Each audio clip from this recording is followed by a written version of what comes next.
for summer school, summer bridge, summer youth employment. So many students already had a device, and then for those who need them, we're distributing those devices down. Chancellor, are you prepared for any glitches or any outages that may occur with the support system you're using? I don't know if you're using Zoom or a Blackboard or Google Classroom. First, can you clarify which support system you're using, and what's the backup plan in case that stuff goes out and the parents or students are in the middle of an assignment? Yeah, so our platform is Microsoft Teams.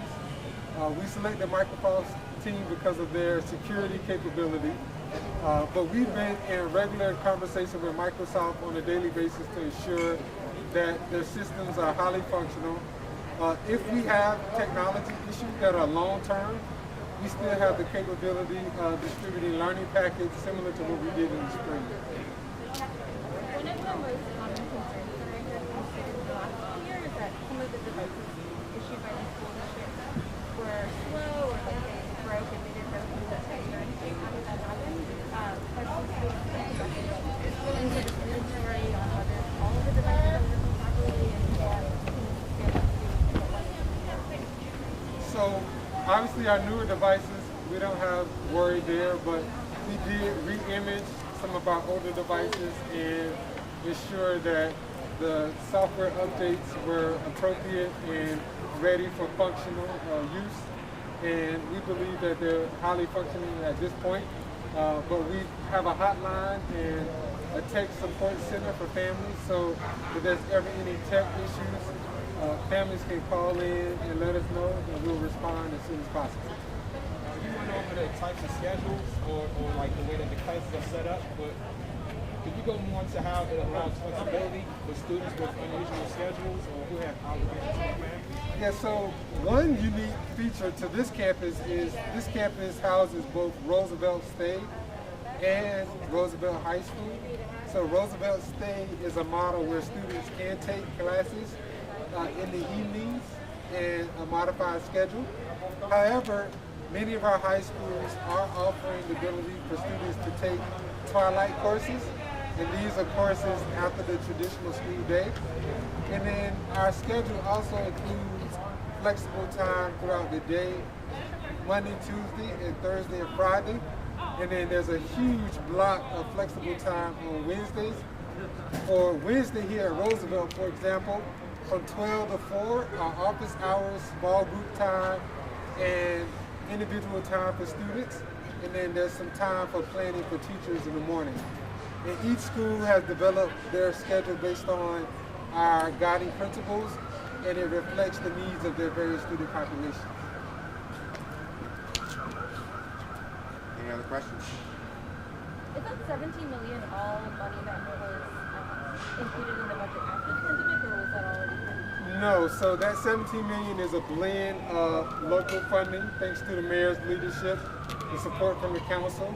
It also includes CARES Act funding and some contingency funding that we received also as a part of the relief efforts. But the majority of it was our local funding. And this event represents, how many of these have you had in terms of distribution? So of our 100 plus campuses, 60% of those have already started, and the other 40% are in process this week.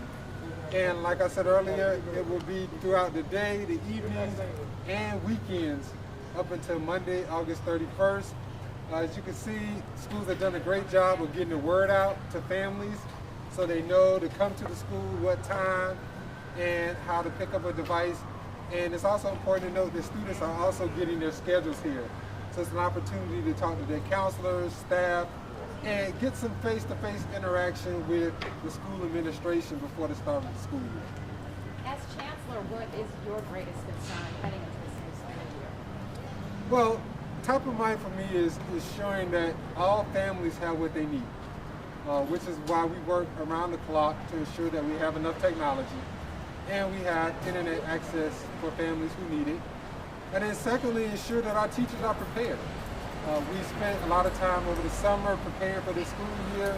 Thanks to our teachers, they were able to transfer our curriculum into an online friendly approach of materials and resources. We streamlined our Canvas platform to make that user-friendly. So it's top of mind for me is ensure that all of that is highly functional for day one. And I want every student in DCPS to get off to a great start. Last question. I know that learning gaps are a big concern, not only in this school system, but in school systems all across the country with the transition to online learning. What changes have you put in place as you try to perfect the process to get kids where they need to be academically and to prevent children from falling behind? So there's two thoughts that come to mind. One is we've created new cornerstones. So cornerstones are highly engaging, authentic experience for students to live through their environment. So, for example, one of our older cornerstones is our students running the bases at National Park as a learning experience, learning how to ride a bike. Well, we created cornerstones now to reflect on this time period that we're in this pandemic. Issues such as racial injustice that students are interested in.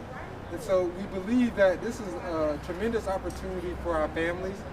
And then secondly, we created what we call required curricular assessments that teachers must administer to understand where students are, what they have mastered, what they haven't mastered.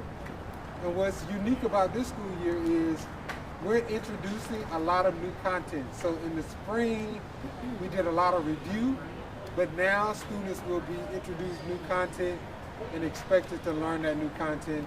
And we're asking teachers to assess that on a regular basis. Thank you, everyone. Thank you. Thank you. Name a few of those other cornerstones you said. Racial injustice. So it's all centered around living through history. So it's helping students think through and reflect on. How you been? Can you get it, Brian? Yeah. You ready? Okay. Living through history. That's the umbrella. And we take concepts such as racial injustice, which a lot of students are thinking about it.